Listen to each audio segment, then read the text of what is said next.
Lauper once saying, "Money changes everything." Money is so vital to our everyday lives. There are television networks devoted to money, TV and radio shows, podcasts, books, websites, and school courses all about money.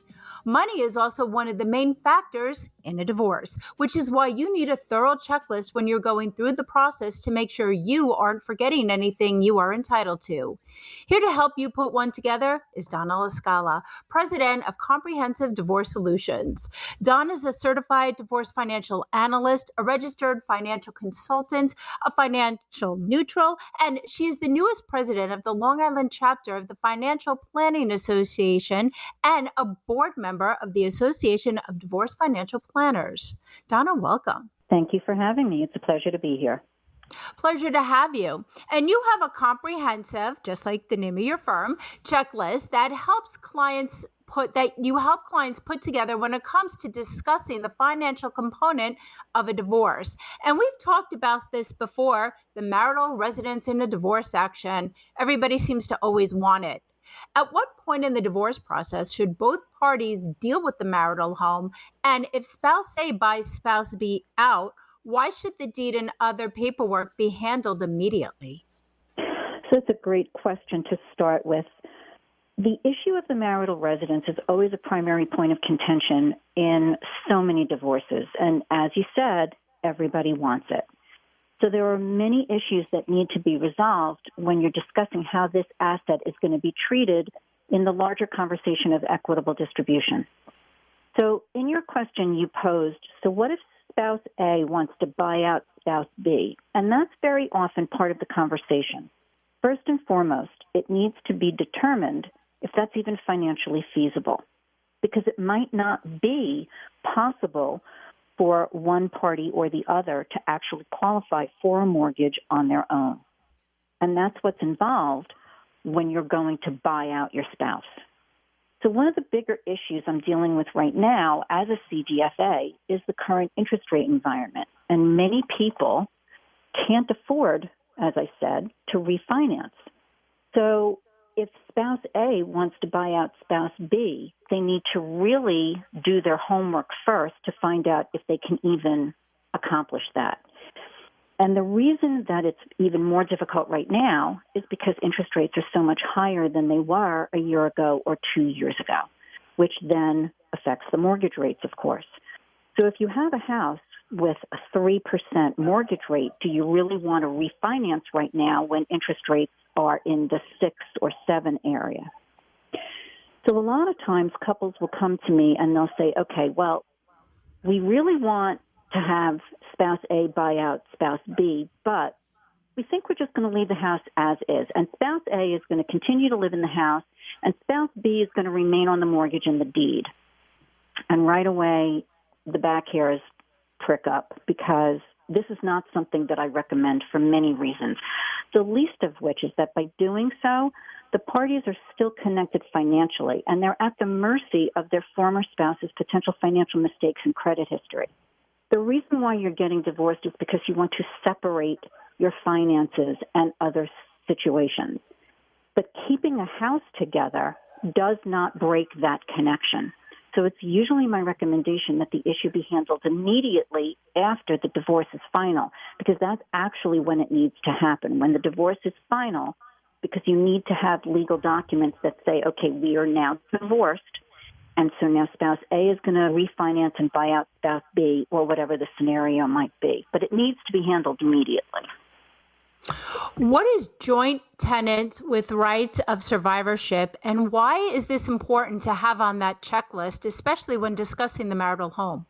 So there's lots of things that are assumed when you're married, and joint tenants with rights of survivorship is one of those assumptions. What that means is this. If you own something together, and let's keep talking about the marital home. If you own a home together, it's assumed that if one spouse passes away, the other spouse automatically now owns 100% of that property. That's what joint tenants with rights of survivorship means. It means that the ownership automatically goes to the second person 100%. And it's usually the default of marriage.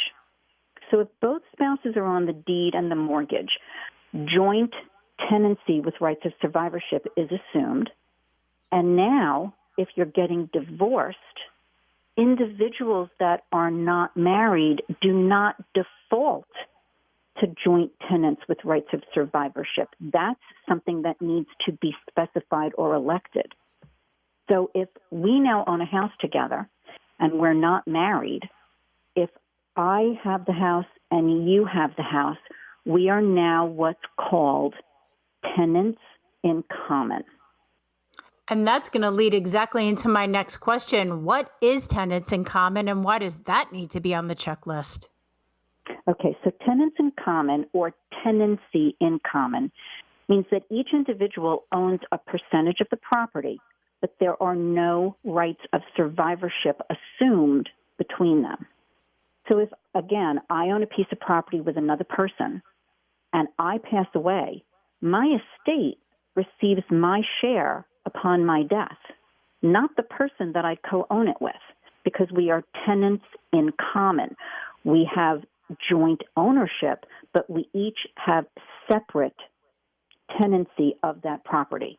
And so my estate or my named beneficiary is the recipient of my share upon my death. So if this is not the intent, then it needs to be addressed and established that you still want a survivorship interest for the co-owner of the property.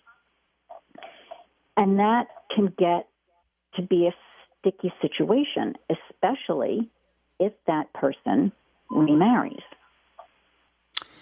You know, one thing that we've talked a lot about is gray divorces, and it seems to be trending a lot in the news. And a lot of attention is paid during a gray divorce to the retirement accounts. Yet people overlook the importance of changing the beneficiaries after the divorce is finalized. Why does this need to be a priority and on that checklist? So this is something that so many people overlook because they think that just because they signed the divorce papers, they're automatically changed and everything follows suit. Well, that's actually not the case. And I cannot stress this enough. Financial institutions will always go by the last paperwork that they have on file. So if you get divorced and you do not notify your financial advisor or your 401k administrator or the pension administrator or the bank or your estate planning documents or your vacation home or your credit card, if you still have joint name on any of those things, it will remain that way unless you tell them. So if you don't ask for a new beneficiary form to be sent to you, and you don't change the designated beneficiary from your ex-spouse to whomever you now want to name, it's going to remain your ex-spouse.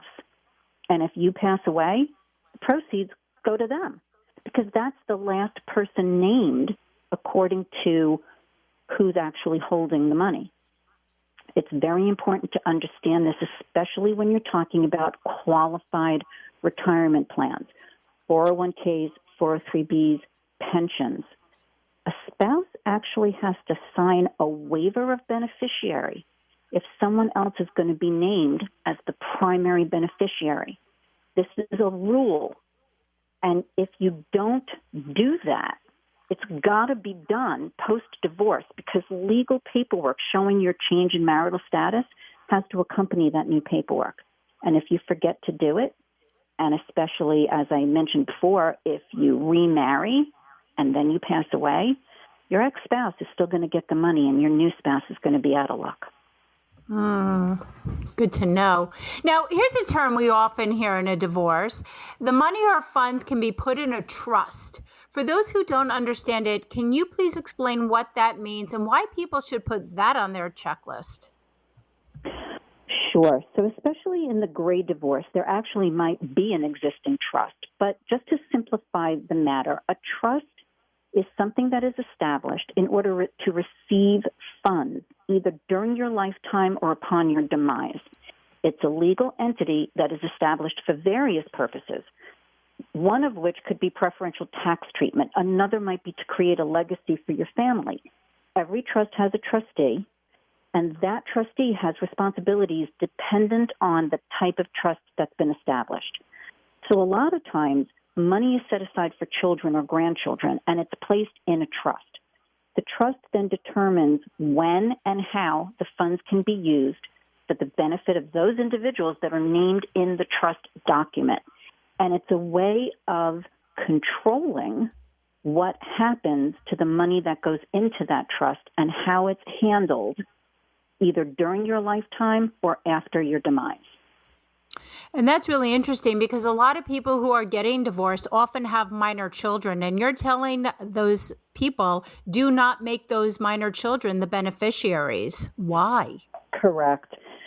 So in the state of New York, I've seen it many times happen that if a minor child is named the beneficiary of a life insurance policy, when the person dies and the child then receives that payout from the life insurance policy, it can go into a custodial account. And that custodial account does not allow the remaining parent, the surviving parent, to have access to it unless they are named as the child's guardian. And this is definitely not the intention of what you want. But a lot of people, when they're getting divorced, don't want to name their ex-spouse as the beneficiary, so they put their children. And this can be a disaster that needs to be avoided. Donna LaScala, President of Comprehensive Divorce Solutions, thank you so much for joining us. Don't go anywhere. We will be right back right after this break.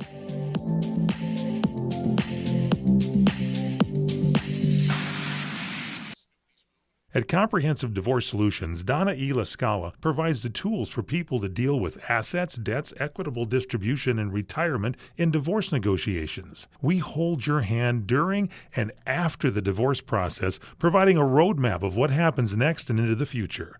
Divorce is difficult whether you're initiating it or not. It's fraught with emotion. When you deal with emotions, you are not dealing with logic, making it more difficult to decide what to do with your money. Hiring a professional to assist you in walking down the money path is crucial to avoiding potentially costly mistakes. Donna's goal is to make sure that each individual knows how they are going to be able to survive and thrive during and after divorce. As a CDFA trained mediator and collaborative financial neutral, Donna helps people get unstuck and move forward towards their post-divorce future. Call Donna LaScala at 516-218-6919, 516-218-6919.